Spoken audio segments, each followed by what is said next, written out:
ఈ క్వశ్చన్ చూడండి, which is optically active అంటున్నాడు. ఆప్టికల్లీ యాక్టివ్ అంటే కైరాల్ యాక్సిస్ కానీ కైరాల్ ప్లేన్ అనేటువంటిది కానీ ఎలిసిటీ అనేటువంటిది కానీ లేదు అంటే కైరాల్ సెంటర్ అన్న ఉండాలి.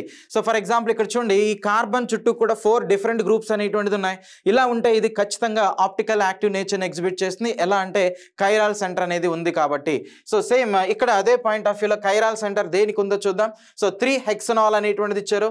హెక్సనాల్ అంటే 6 కార్బన్స్ కదా. సో 1 2 3 4 5 6. సో థర్డ్ పొజిషన్ దగ్గర మనకి OH గ్రూప్ అనేటువంటిది ఉండాలి.